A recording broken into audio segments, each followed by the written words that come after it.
Hello everybody and welcome to the Daily Splatt for the 14th of January 2018, and today I'm talking Red Dwarf. Why, you might ask? Well, Red Dwarf, the popular British sitcom science fiction programme, is turning 30 this year, and to celebrate, the fan site for Red Dwarf, Ganymede and Titan, best found at ganymede.tv, is putting up a poll where you can rank the best to the worst episodes of Red Dwarf. Now, there's 73 to choose from, so you've got a lot to consider, but you go through, rank them first to 73rd, and then submit your ranking. The poll is open until the end of this month, so you have until January the 31st to submit your offers. I thought I'd share with you my top 10, just because I really like Red Dwarf. It's one of my favourite programmes, and I wanted to, I suppose, get some opinion on what you guys think. So, consulting Mr. Laptop here, here is my own personal top 10 episodes of Red Dwarf. At number 10, the Season 5 episode Quarantine, probably best known for Rimmer, played by Chris Barry, wearing a gingham dress and having a penguin hand puppet called Mr. Flibble with telekinetic powers. Quarantine is a really fun, silly episode, which is an interesting thing of turning one of the dwarfs against the other three, and it's marvellous, well worth a watch. Number 9, Meltdown, the last episode of Season 4, which sees the dwarfers on a planet which resembles if Madame Two Swords came to life, and then started a war with all the evil waxworks of people like Adolf Hitler and Joseph Stalin on one side, and the waxworks of the good people like Mother Teresa, Gandhi, and Stan Laurel, in this case, fighting on the other side. Rimmer becomes essentially a general in charge of the good waxworks and wages a war with a very costly final body count. Really funny and absurd episode. Excellent stuff. Number 8, Future Echoes, the second episode of Season 1, which has a really strong concept. I really love this concept, and one of the things that Red Dwarf does really well is plays around with mixing science fiction concepts with good character-driven storylines. And it's also funny, which helps as well. The concept, the science fiction concept behind Future Echoes is they get Red Dwarf, the ship, to travel at faster than light speed. The problem is that they start to encounter unusual phenomenon, including something called future echoes, which is where the dwarfers can see future events playing out before them. It's sort of like the cat breaks his tooth after he tries to eat one of the robot fish that Lister has, and Lister sees the cat running through the corridor, go, my tooth, I think I broke my tooth," and then sees the actual cat, not the future echo, about 30 seconds later, and his tooth is fine. Really great episode, and there's not many from Season 1 that made it that high up in this list. Season 1 and Season 2 are not the strongest seasons, but Future Echoes is outstanding. Number 7, Ticket to Ride. Some Red Dwarf fans might be going, Stephen, there appears to be some Season 7 in your top 10. Well, yes, there is. However, Ticket to Ride I think almost counts as Season 6.5. It's the first episode of Season 7. It's the only episode which has the traditional Red Dwarf crew of Lister, Rimmer, Cat and Crichton, because Rimmer, of course, leaves in the next episode for pretty much the entirety of Season 7 because Chris Barry was not available to shoot for the entire time because he was working on the British Empire. So, and because the second episode deals so much with writing Rimmer out of the show, the first episode is the only one which feels like a proper Red Dwarf adventure that we've come to know and love, and it's also really funny. It's a really great idea. They've got a time drive, and Lister abuses the time drive, despite the fact that in the previous episode, which we'll come to in a second, they've seen the folly of messing around with time. He still uses it to go back in time to try and replace the destroyed curry supplies, but accidentally prevents the assassination of JFK, and consequences and hilarity ensue.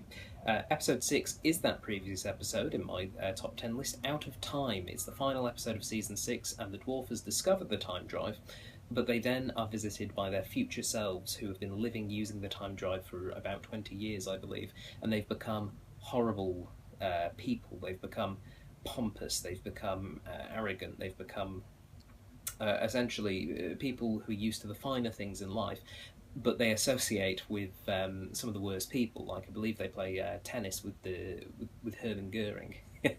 You know, that kind of thing, where essentially they're just going around being part of the bourgeoisie and being just absolutely horrible people, and have turned into the sort of people that the dwarfers that we know don't want to become. Really, really interesting episode. Episode 5 is back to reality. The last episode of Season 5 is great for many reasons. Timothy Spall has a spot in the show for about 5 minutes. You probably know him better as Peter Pettigrew from the Harry Potter films. In this, he's a really sarcastic, brummy mechanic and is brilliant. The dwarfers are killed very early in the episode and wake up to find themselves in essentially like a virtual reality gaming den, and that the Red Dwarf experience that they've been going through for the last 5 seasons is in fact a video game. Now, Red Dwarf plays around with VR video games. Better Than Life in Season 2 is one such episode, which doesn't make my top 10.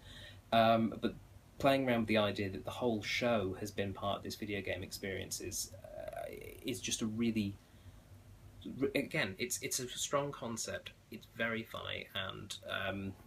just excellent. And it introduces some pretty iconic Red Dwarf elements, things like the Despair Squid and Dwayne Dibley. So, yeah, back to reality, really strong. Episode 4 is Marooned. It's from Season 3, and it's essentially like a one-act, 25-minute play featuring just two people. Lister and Rimmer are marooned, as the title would suggest. Their ship, I believe, is hit by a meteor when they're on Starbug. It crashes into a planet, and they are waiting to be rescued by Crichton and the cat, but they don't know if they're going to be found. So they end up... it becomes a struggle for Lister to survive. Rimmer, being dead, doesn't necessarily have to, but it becomes about Lister trying to keep warm. He has to burn books. He discusses whether or not he should burn what could be the last copy of William Shakespeare. And it's a really great discussion about what we value as people. We learn about Lister and Rimmer's childhoods and how they lost their virginity, and it's one of the... I'd say it might be the most well-written script of all the Red Dwarf scripts. It's brilliant. Well worth a watch. Number 3 on my list is Polymorph, another Season 3 episode. It introduces arguably Red Dwarf's most iconic monster, villain, the Polymorph, shape-shifting alien which sucks the emotions out of its victims when it pushes them to the height of that particular emotion. So, for example, the Polymorph at one point it takes the form of Rimmer's mother and convinces Rimmer that she has just had sex with Lister, and this drives Rimmer to the point of so much anger that the polymorph can then suck the anger out of him, and it feeds off the emotions. It's a really interesting concept. It's sort of based a little bit around Alien and a little bit around Predator, and the polymorph is a concept which has been visited in future episodes. As recently as Season 11, which only came out in 2016, we've seen the polymorph concept revisited, but they did it right and probably the best the first time. Polymorph is a great episode, and for me, episodes 2 and 1 in this list could have been either way round, but I've decided to go for it in this order. At number 2, I've put The Inquisitor. The Inquisitor is about a time traveller who goes through time, judging whether or not people have lived good or worthy lives. He leaves those that have led the worthy lives, and he deletes those who haven't completely from history and replaces them with another potential version of themselves, one of the other sperms that didn't make it. But generally picks the one which probably has the best chance of doing the most with their life. A wonderful episode. And number 1, and the reason it's number 1 ahead of Inquisitor, I think just because it was my favourite episode as a child, and it's sort of still stayed the same because it's so core to all the concepts which make Red Dwarf great. It's backwards. The first episode of Season 3, Dwarfers visit Earth in 1991, but they discover, to their surprise, that time's travelling backwards. This is because they're on Earth at the opposite end of the Big Bang. So after the Big Bang has expanded as far as it can, there's the big contraction where everything shrinks back in, time runs backwards, and hilarity ensues. Everyone's walking backwards. When they eat, they chew up more food. When they drink appears out of their mouths into the containers. It's fun, it's silly, it's a brilliant episode, and it tops the list for me because I think it just encapsulates everything that Red Dwarf is about. Strong concept, character-driven, and very silly and very funny. But that's all for me from this one. If you agree with me, then great, let me know in the comments below. If you disagree and are saying, there's other episodes that should be in here, where's Gum the Apocalypse? It was number 11 in my list, it just missed out on the top 10. But if you want to tell me why Gum the Apocalypse should be in there, or any other episode, just leave a comment below, and make sure that you go to the Ganymede and Titan fan website and look for their Pearl poll, ganymede.tv, and put in your suggestions there before the end of January. But that is all for today, so until tomorrow, bye!